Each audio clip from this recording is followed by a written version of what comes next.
भारतीय संस्कृति में यज्ञ, योग एवं आयुर्वेद जैसी अमूल्य विद्याएं हैं, जिसका मूल है वेद। इतिहास की ओर दृष्टि डालें तो भगवान राम, भगवान कृष्ण से लेकर राजा महाराजाओं, ग्रामवासियों व अरण्यवासी ऋषियों की कुटियों तक नित्य व नैमित्तिक यज्ञों का प्रचलन देखने को मिलता है। आज मॉडर्न मेडिकल साइंस में हमारे पास बड़ी बड़ी लैबें हैं, साइंटिस्ट है, डॉक्टर है, हॉस्पिटल्स हैं, मशीनरी है, सब कुछ एडवांस टेक्नोलॉजी का है। लेकिन आज भी हमारे पास न्यूरोकेमिकल्स को बैलेंस करने के लिए कोई उपचार नहीं है। मंत्र पाठ पूर्वक, विधि पूर्वक यज्ञ करने पर न्यूरोकेमिकल्स बैलेंस में आ जाते हैं। इस दुनिया की सबसे बड़ी चीज है।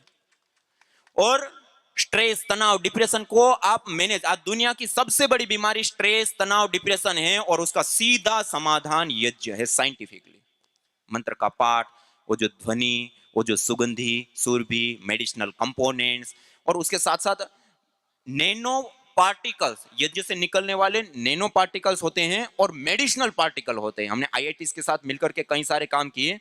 उसमें ये बहुत महत्वपूर्ण बड़ी बात दुनिया के लिए कि आज क्योंकि हम सब चीजों को नैनो टेक्नोलॉजी के ऊपर ले जा रहे हैं और नैनो टेक्नोलॉजी को एक एडवांस टेक्नोलॉजी माना जाता है, बहुत कारगर टेक्नोलॉजी माना जाता है।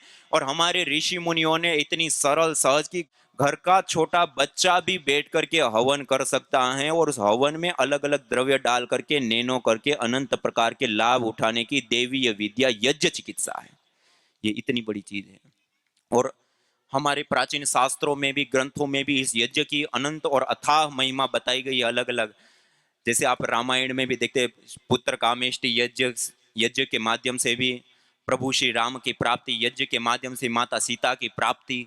ये कितनी बड़ी विशेष बातें हैं। पुत्र कामो यजेत, श्री कामो यजेत, स्वर्ग कामो यजेत। विशेष विशेष उपलब्धियों के लिए भी अलग अलग यज्ञों को करने की विशेष बातें आई। और यहां तक कि यथेह क्षुधिता बाला मातरम पर्युपास्ते एवं सर्वाणि भूतानि अग्निहोत्र उपास्ते।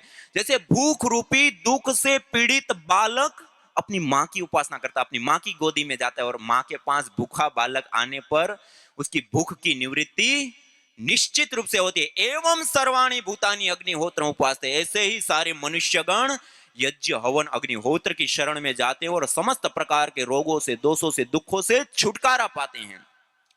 येन सद अनुष्ठानेन संपूर्ण विश्वम कल्याणम भवेत।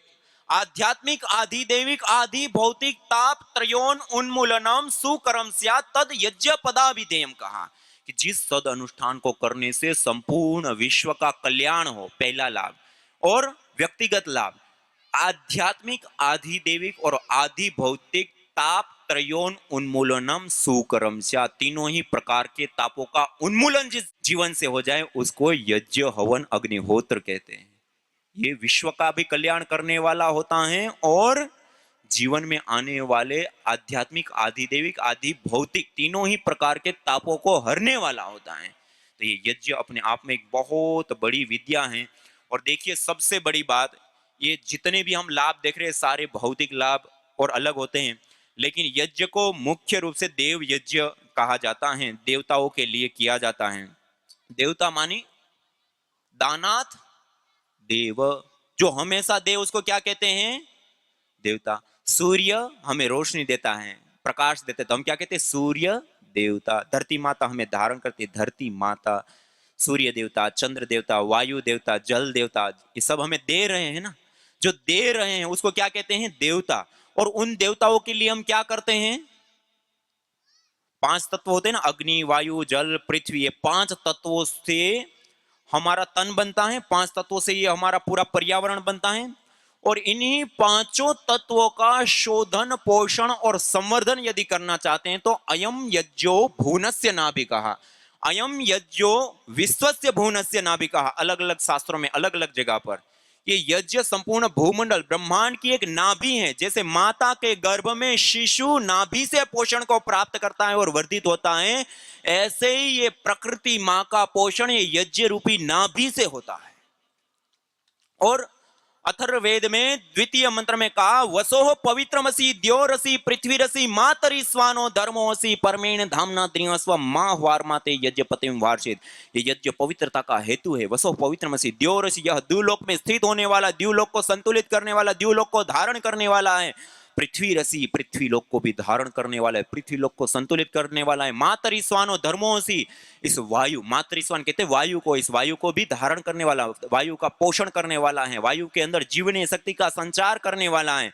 मातरिस्वानो धर्मोसी परमेण धामना द्रिहस्व, जिस जिस स्थानों पर यज्ञ होते हैं वो स्थान परम धाम बन जाते। परमेण धामना द्रिहस्व माँ वारमाते यज्ञपतिम वार्षित। हे याजिक, तो इस यज्ञ का कभी भी त्याग मत कर। ये यज्ञ एक बहुत बड़ी विद्या है और अलग अलग प्रकार के बहुत सारे अलग अलग लाभों को भी देने वाली है। और देखिए, जब यज्ञ की बात करती है ना, तो बहुत सारे लोगों के मन में ऐसा आता है, ये तो हिंदुओं का विषय, ये ब्राह्मणों का विषय है, पंडितों का विषय। ये केवल उनके लिए नहीं, हम सबके लिए होता है। ये पृथ्वी के लिए होता है, ये पंच तत्वों के लिए होता है, ये देव पूजन के लिए होता है, ईश्वर आराधना के लिए होता है, सबके लिए होता है। इसलिए इसको मत पंथ संप्रदायों में बांटने वाली ये विद्या नहीं है, ये जीवन में अपनाने वाली विद्या है। इसको कहते हैं जीवन विद्या। क्या कहते हैं? जीवन विद्या। और देखिए, एक महत्वपूर्ण बात, यज्ञ करने से पांचों तत्व संरक्षित होते हैं और यही पांच तत्वों से हमारा तन बना है, यही पांच तत्वों से हमारा पर्यावरण बना और इसी के बीच में हमारा जीवन चलता है। ये पांचों तत्व जितना ताकतवर और शक्तिशाली और अच्छे रहेंगे, उतनी ही हमारा शरीर भी और हमारी प्रकृति भी अच्छी रहेगी। जितने जितने पांचों तत्व कमजोर होंगे, उतना हमारा जीवन भी और ये प्रकृति भी कमजोर होती है। आज हमने प्रदूषण को जन्म दिया, आज हमने रेडिएशन को जन्म दिया, आज हमने अलग अलग प्रकार की कितनी सारी हानिकारक चीजों को जन्म दिया, जिसके कारण आज हमारी आयु कम हो गई। आज 70 लाख से अधिक लोग खाली वायु प्रदूषण से मर जाते हैं, 2.25 करोड़ लोग खाली माइक्रोबायोलॉजिकल प्रदूषण से मर जाते हैं और अलग अलग रेडिएशन से लेकर के ना जाने कितनी हानियां उठा रहे। बीमारियां देखिए कितनी बढ़ रही हैं। किस कारण से? जिस प्रकृति का हम 24 घंटा प्रयोग लेते हैं, जिस प्रकृति से तन बना है, जिस प्रकृति से पर्यावरण बना है, उसको हमने संतुलित नहीं किया। और उसको संतुलित करने का सबसे बड़ा कोई उपाय है तो वो यज्ञ, हवन, अग्निहोत्र है। इसलिए इसको मत पंथ संप्रदायों में बांटने के लिए नहीं, जीवन में अपनाने की आवश्यकता है। चाहे कोई भी जाति मत पंथ संप्रदाय को मानने वाला हो, चाहे किसी भी उम्र का हो, चाहे स्त्री हो, चाहे पुरुष हो, चाहे देश दुनिया के किसी भी देश में रहता हो, हम समान रूप से इस प्रकृति मां का प्रयोग लेते हैं। और ये जो समस्याएं हैं वायु प्रदूषण से लेकर के अलग अलग, उन समस्याओं को भी हम समान रूप से उठाते हैं और समान रूप से इस प्रकृति मां का प्रयोग लेते हैं। एक ही धरती पर विचरण करते हैं, एक ही वायु में श्वास लेते हैं, एक ही आकाश मंडल के नीचे बसते हैं, एक ही सूर्य से रोशनी लेते हैं, एक ही जल का पान करते हैं। हम समान रूप से इस प्रकृति मां का प्रयोग करते हैं और इस प्रकृति मां के प्रति ऋण अदा करने का सबसे बड़ा हमारा कर्तव्य कोई है तो यज्ञ, हवन, अग्निहोत्र है। और जो ये यज्ञ को नहीं करता है वो देव ऋण से ऋणी होता है और वो जन्म जन्मांतर तक भरता है। और जो अपने जीवन में यज्ञ करता है वो देव ऋण से उऋण हो जाते हैं, उनके जन्म जन्मांतर सुधर जाते हैं। यज्ञ शिष्टा अमृत भुजो यान्ति ब्रह्म सनातनम नायम लोको यज्ञ से कुतो अन्य कुरु सत्तम। जो यज्ञ करने के बाद प्रसाद रूप अन्न को ग्रहण करता है वो सनातन ब्रह्म को प्राप्त करता है। नायम लोको यज्ञ से कुतो अन्य कुरु सत्तम। जो यज्ञ नहीं करता है उसके लिए तो यह लोक भी सुकर नहीं होता है, परलोक की तो बात ही छोड़ दो। इसलिए ये जो यज्ञ है, हवन है, अग्निहोत्र है, ये अपने आप में एक बहुत बड़ी विद्या है। चाहे हम शास्त्रों की दृष्टि से देखें, चाहे हम वैज्ञानिक दृष्टिकोण से देखें, चाहे हम चिकित्सा पद्धति के रूप में देखें। आज मैंने जो अभी आपको साइंस की कुछ महत्वपूर्ण बातें बताई, आज देश दुनिया में बड़े रूप में आज यज्ञ चिकित्सा को व्यापक तौर पे स्वीकार्यता मिल रही है। हर कई जगह पर ये यज्ञ चिकित्सा को किया जाता है। और आज जो रिजल्ट सामने आए, अथर्ववेद में कहा यदि क्षितायुर यदि वा परे तो यदि मृत्यु और अंतिकम नीत एव तमाहरामी अस्पार्शमेनम सतसारदा। यदि व्यक्ति की प्राण शक्ति कमजोर हो चुकी है, प्राण क्षीण हो चुके हैं, धातुएं क्षीण हो चुकी हैं, उनकी आयु क्षीण हो चुकी है, अब लंबा जीवन सामने नहीं दिख रहा है, तमाहरामी निरतेर अस्पार्शमेनम सतसारदा, उसको भी मैं 100 साल की निरोग आयु प्रदान करता हूं। और आयुर्वेद के ग्रंथों में भी यया प्रयुक्ता चेष्टा राज यक्ष्मा पुराजित ताम वेद विहिताम आरोग्यार्थी प्रयोजयेत। जब बीमारी की अवस्था बढ़ चुकी है, बिगड़ चुकी है, अब कोई अलग अलग दवाइयां लेने पर भी कोई काम नहीं हो रहा है और मृत्यु का अंतिम स्थिति दिख रही है, तब वेद विहित यज्ञ का अनुष्ठान करके बीमारी को जीतने का वर्णन आता है। और उसी आधार पे आज अनुसंधान किए और उन अनुसंधानों में भी ये सारी बातें पाई गई। और आज जिन लोगों ने अपने जीवन शैली में यज्ञ चिकित्सा को अपनाया, स्वामी जी, हमने देखा एक पुणे की बहन मुंबई घाटकोपर में रहती है, उनको ब्रेन ट्यूमर हुआ, उनका ऑपरेशन हुआ, कोमा में चली गई। कोमा में जाने के बाद मुंबई और पुणे के टॉप लेवल के बड़े हॉस्पिटल के अंदर जहां सारी फैसिलिटीज है, उसमें 7 महीने एडमिट रखा और उसका ट्रीटमेंट चला। एक एक दिन में 25-30, 35, 40, 45 हजार के बिल एक एक दिन के, और विशेष ट्रीटमेंट चले उस दिन 80 हजार से 1 लाख रुपए के बिल, और 7 महीना लाखों रुपए लुटा दिए। और लास्ट में डॉक्टर लोगों ने 7 महीने के बाद कहा कि अब आप इस बेटी को ले जाइए, या फिर इसको कहते हैं ना दया मृत्यु की, ये शरीर अब ये कोमा से बाहर आएगी नहीं, किसी बाय चांस कारण से आ गई, ये देख नहीं पाएगी, सुन नहीं पाएगी और इसकी स्मृति शक्ति वापस नहीं आएगी, आपको जीवन भर ऐसे ही बेड के ऊपर उनकी सेवा करनी पड़ेगी। तो डॉक्टर लोगों ने कहा कि दया मृत्यु जो कहते हैं, कोई ऐसी दवाई, कोई ऐसा इंजेक्शन दे दे तो ये नया जीवन मिल जाए। ऐसी अवस्था में छोड़ दिया। माता पिता उस अवस्था में घर पे लेकर के आए, और उस समय उस बेटी की ऐसी अवस्था थी, गले में होल किया हुआ था कफ निकालने के लिए, छाती में एक होल किया है, बाहर मशीन लगी है, उससे नली है और वो मशीन से श्वास आ रही है, जा रही है। नासिका से एक नली लगी है, उससे लिक्विड रूप में खाना खिला रहे। पेशाब पानी के लिए नलियां है। जो दवाइयां दी गई उससे हाथ पैर दोनों ही पूरे टेढ़े मेढ़े हो गए। आंखें तो बिल्कुल बाहर प्रोजेक्शन कर रही है, नस नाड़ियां आंखों की बाहर दिखती है, और कोमा अवस्था में। आप विचार कीजिए वो कितनी, मतलब लोग देखते थे, देख करके रो जाते थे, रुख कांप जाए व्यक्ति की, ऐसी अवस्था। और उस समय उनके कमरे में यज्ञ हवन अग्निहोत्र करने के लिए कहा, जो पोषित करने वाली जड़ी बूटियां और सुगंधित जड़ी बूटियां होती है, उससे 7 महीना लाखों रुपए और मॉडर्न मेडिकल साइंस मुंबई और पुणे के टॉप लेवल के हॉस्पिटल में जो कुछ किया जाता है, सब कुछ करने के बाद भी जिसको कोमा से बाहर ना ला पाए, यज्ञ करने पर 2.5 महीने में कोमा से बाहर आ गई, केवल 2.5 महीने। और लगातार उनका 6 महीने तक वो ट्रीटमेंट चला, और 6 महीने में उनके एक के बाद जो खाने की नली, कफ निकालने की नली, श्वास की नली, और एक के बाद एक नलियां हटने लग गई। और उसके बाद लगातार ये सारा निरंतर वो करती रही। आज 2 साल पूरे होने जा रहे हैं, वो इंजीनियरिंग की पढ़ाई ज्वाइन कर चुकी। जो डॉक्टर ने कहा था देख नहीं पाएगी, सुन नहीं पाएगी, स्मृति शक्ति नहीं आएगी, आज इंजीनियरिंग की पढ़ाई कर रही है। जो वेद में कहा, मैंने सबसे पहले मंत्र बताया, जो वेद में कहा यदि क्षितायुर यदि वापरे, तो यदि मृत्यु और अंतिम, मृत्यु के अंतिम क्षणों में पहुंच चुका है तमाहारा में, उसको भी मैं बाहर लाता हूं और 100 साल की निरोग आयु देता हूं। जो शास्त्रों में वेदों में कहा वो हमने अनुसंधानों में भी पाया, और अनुसंधानों के आधार पर जब लोगों ने किया तो उनके जीवन में भी जीवंत रूप में पाया। और ऐसे 1-2 नहीं, सैकड़ों सैकड़ों ऐसे उदाहरण हैं जिसको आप स्वामी यज्ञदेव करके यूट्यूब चैनल है, उसके ऊपर जाकर के अपनी आंखों के सामने देख सकते हैं। आपको आश्चर्य होगा कि यज्ञ चिकित्सा अपने आप में एक बहुत बड़ी विद्या है।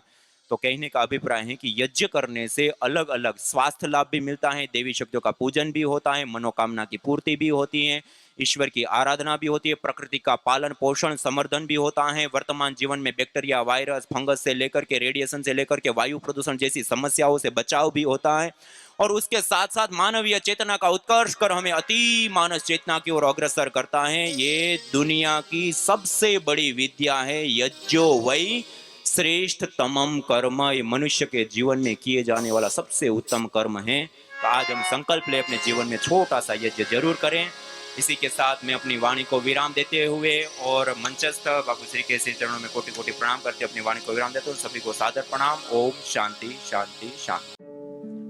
न होता प्रदूषण और रोगों का वार, करते यदि यज्ञ योग पेड़ पौधों का विस्तार, यज्ञ योग पेड़ पौधों का विस्तार। यज्ञ शिष्टा सिनः संतो मुच्यन्ते सर्वकिल्बिषैः, भुञ्जते ते त्वघं पापा ये पचन्त्यात्म कारण। अर्थात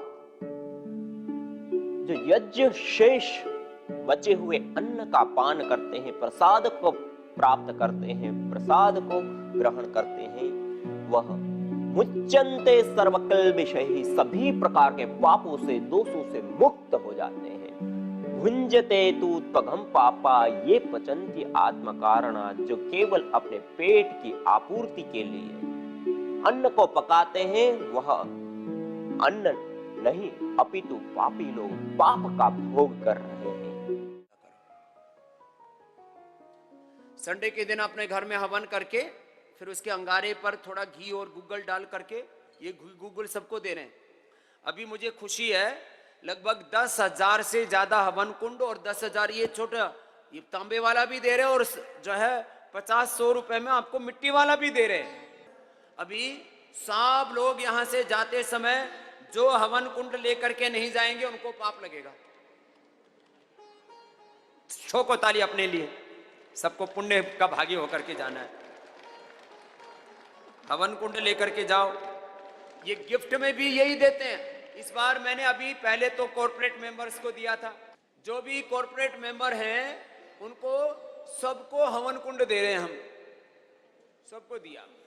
इस बार दीपावली पर मैंने अपने स्पेशल ब्लेसिंग्स के साथ में हवन करो घर में, हर घर में हवन होना चाहिए। अच्छा बताओ, चलो मैं किसी के साथ कुछ उपमा दे करके किसी को ऊंचा नीचा नहीं बताना चाहता, मैं तो कहता हूं सप्ताह में एक बार ही हवन कर लो बावलो। कितनी बार? सप्ताह में एक ही बार कर लो। और जो बीमार हैं वो रोज कर लो, तुम्हारी प्राण निकले जा रहे और तुम्हारी जीवन मिल जाएगा। तो अब संडे के दिन कितने लोग हवन करेंगे? जरा हाथ उठाओ। बाकी क्यों नहीं उठा रहे? थारे हाथ टूटे पड़े, उठाओ सब। और ये डॉक्टर भी हवन करेंगे, इसने तो उठा लिया बिना कहे, कनक ने और पूर्वा ने तो। हमारे सन्यासी तो सभी करते हैं। डॉक्टर साहब आप भी करते हो ना? सलील जी भी करते हैं। सबको हवन करना है, ये मेरा आदेश है, ये गुरु की आज्ञा है, एक सन्यासी का आदेश है तुम्हारे लिए, मानना चाहिए। जो सनातन धर्मी किसी योगी सन्यासी की बात नहीं मानता वो कैसा सनातन धर्मी? और तुम्हारे कल्याण के लिए कह रहा हूं। मैंने तो ये नहीं कहा कि मेरी पूजा पाठ करो, मेरी आरती कर करके मेरी दाढ़ी यहां नाभि तक थी, फूक करके यहां तक ले आए।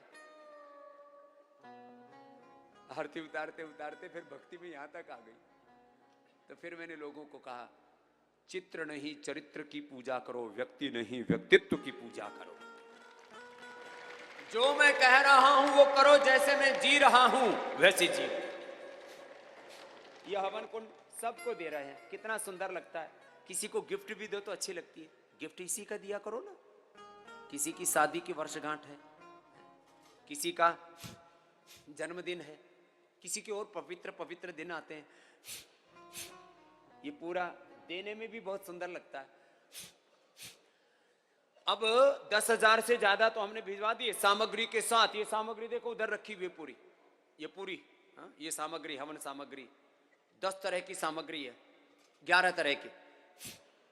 ये सामग्री के साथ जो है ये सब, ये छोटी सी बात है। जब अब मैं इसको रोज करता हूं, जब तक उसके बारे में 1 घंटे तक ना भाषण दूं तब तक तुम्हारे दिमाग में घुसता ही नहीं है। ये आदमी इतना नासमझ, इतना नादान, इतना बेहोशी में रहता है, इतना चीजों को इग्नोर करता है। तो ये हवन कुंड और ये सामग्री इतनी जबरदस्त है। एक बार अभिनंदन है हमारे इन सारे सन्यासियों का भी, योगाचार्यों का भी, जो 21 हवन कुंडों पर बैठ करके आपको ओ योगाग्नि में, यज्ञाग्नि में तपाते रहते हैं और आपके जीवन के पुण्य बढ़ाते रहते हैं। यहाँ कुछ उपचार तो आपका अनजाने में हो रहा है।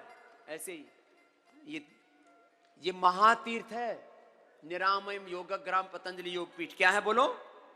महातीर्थ।